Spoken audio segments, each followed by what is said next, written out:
I think living below your means is the single most important thing in life. My guess is you really have very little money invested. Really little. The entire build with the wood, the mattress, everything, including the fridge, would probably be about $800 for the entire inside build. Right. My budget caps out at $1,000 a month. I rarely ever spend that much. Hi everyone, welcome back to my next video. Today we are here with Bunny. Hi Bunny. And you are in the front of a very nice conversion van. How long are you full-time on the road? I'm full-time on the road. And how long have you been? Oh, I think this is my 11th year now. 11 years, my goodness. That's, I don't know that you might be the record holder. Oh. Every so often I beat someone who's been on longer, but it's not often. I wasn't always in a van. I started out in a Ford Focus hatchback. Oh, wow. And then I moved from sedan to SUV to minivan and then into bigger vans. So that was a nice progression to move up. Now, is the van the perfect one then? Eventually I'd like to upgrade. I almost just upgraded and then I had oral surgery. So nope. Took all your money. Not yet. We have to hustle a little bit more for that to happen. Right. But eventually, yes, I'd like to. I think I want to stay with the van. I just like to have a newer model like a Ford Transit. Right, one of the big high tops. Yeah. So 11 years ago, you decided, I'm going to live in my Ford Transit. And how did that come about? Oh my goodness. I was tired of paying rent.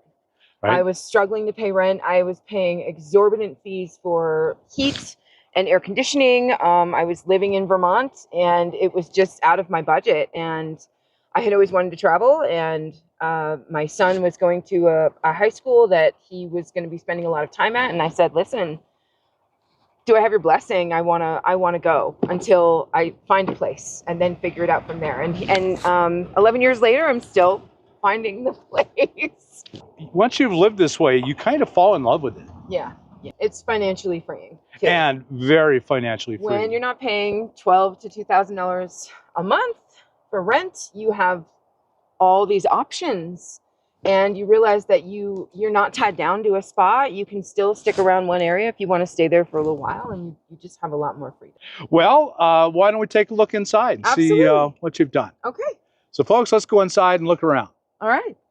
The door used to stay open. It doesn't stay open anymore. So I just have it on a little cord here. Mm-hmm. After a while, these things break down. It is what it is, and you learn how to work with it. So I have my stove here built on the door, and how it's just on hinges, and it's just a little propane that you can screw in either a big adapter or a little green can, and it just hangs there, and then it rests on this arm. And this actually holds a lot more weight than you would expect. Although it's only one burner, it's enough for me to cook what I need, as well as add to a camp meal with a bunch of other people. This allows me to cook outside as well as inside. That is good. And it also allows for some supplementary heat. So I took out my front seat, and I did that because it was just taking up so much room. I wanted to have access to the foot space underneath a lot easier instead of crawling around. And I have a big dog. So I wanted him to have a space. He loves to watch out the window. So this is the van. This is where the magic happens. Obviously, I'm pretty tall at 5'8", 5'9", so I can't really stand up all the way. But for now, it's working for me. It's worked for 3 years in this van. My bed is actually a full size.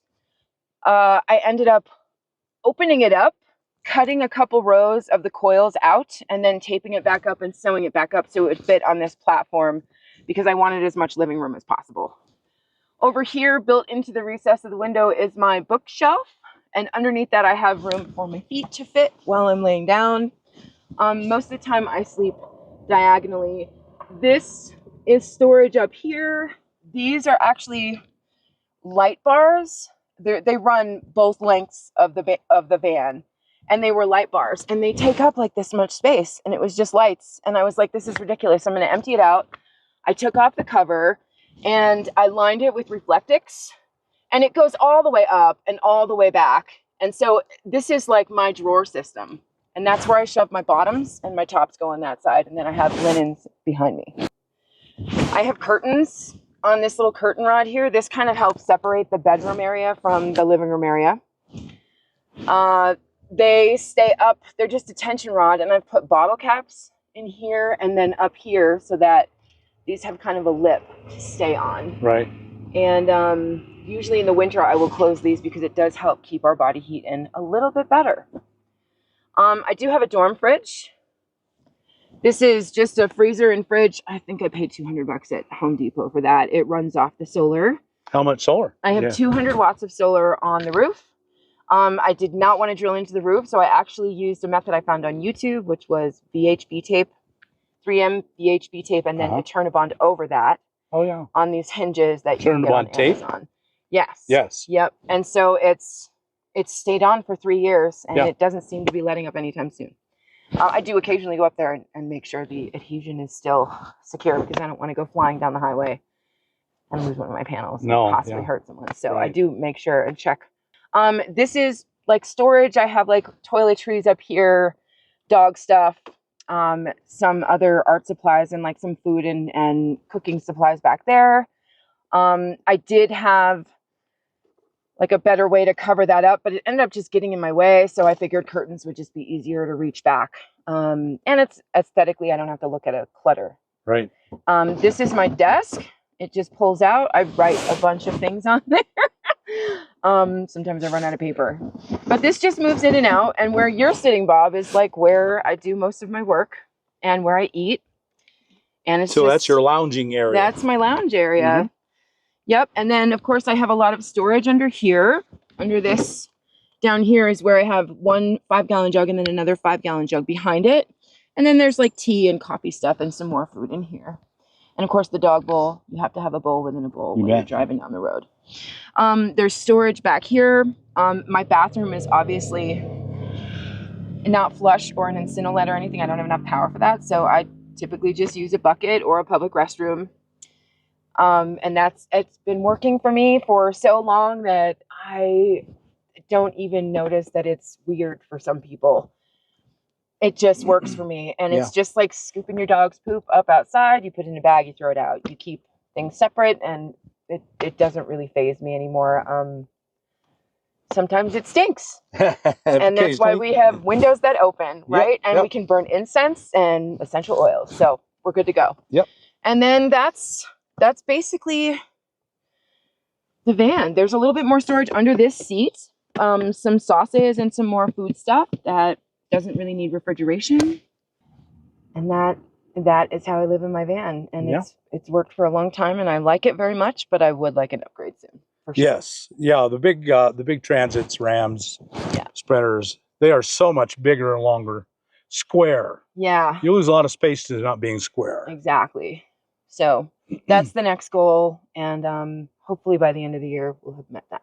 So this was a very, very simple build. It looks like it's 2x2s and maybe some 2x4s. It took me a week. It took you a week. It took me a week. The original build, I had the seat there and the water in a cabinet over here. And I lived in it for 6 months and realized I absolutely hated it. I could not reach the stove from this seat. And I said, if I just switch it, I will have more storage over here. And so that's what we have going on now. And it's just worked excellent for me. I will probably incorporate something like this into the next build. So I have one absorbent glass mat battery. And that I like because it doesn't have much maintenance.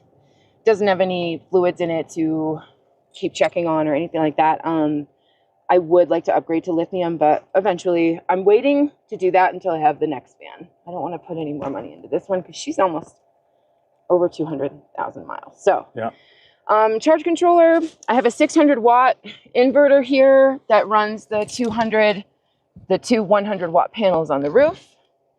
And that's been working for me great. I do turn my fridge off at night, and that seems to be working fine for me. So I use the VHB, and then I strung this around, and the cord goes outside and then under this little lip, so it doesn't get damaged by the door. And for 3 years, it's worked fantastic for me. You got a great setup. My guess is you really have very little money invested. Really little. The build itself, including the solar, everything was used.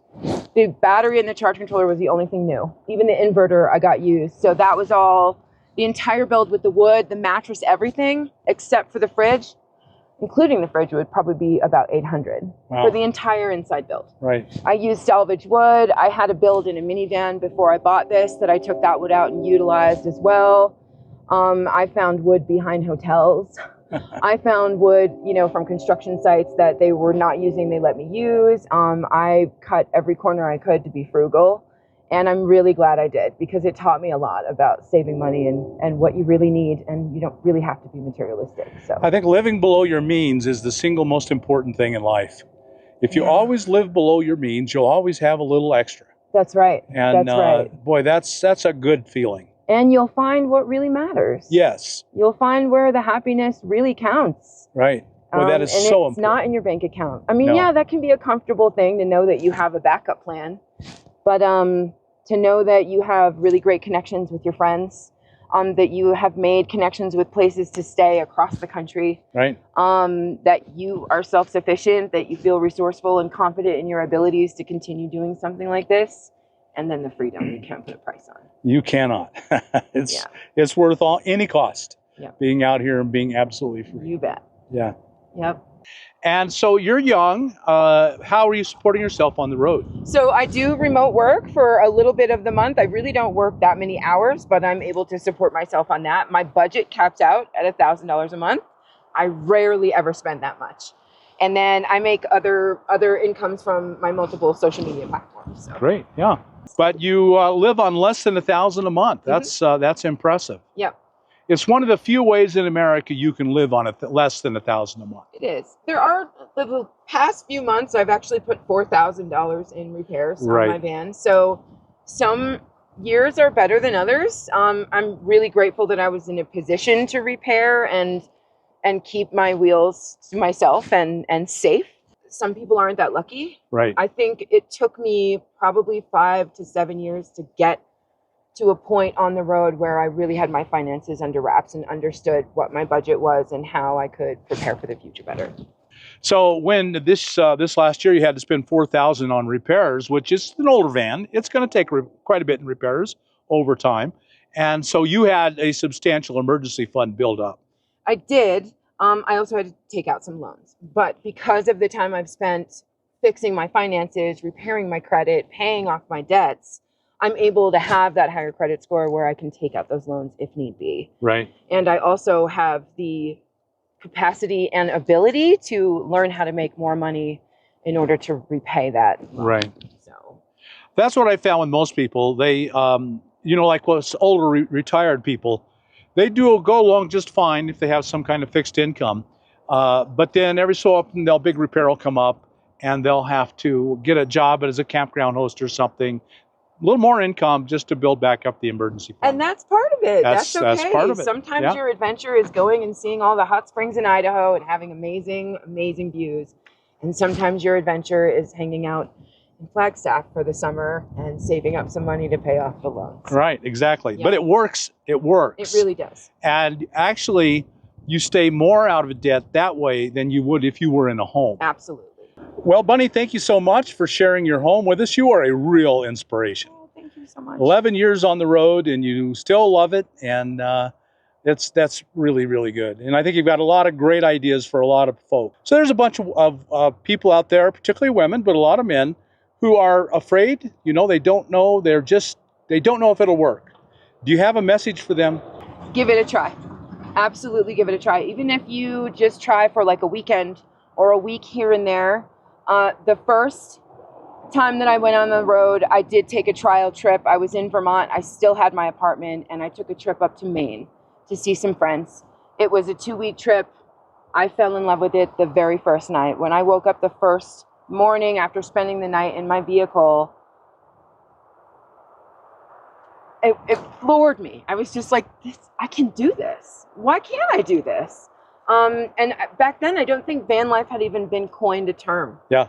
It was like vehicle dwelling or car dwelling. And I said, I'd never really fit into society anyway. It wasn't really my thing. I didn't want to be in a cubicle for the rest of my life, including an apartment.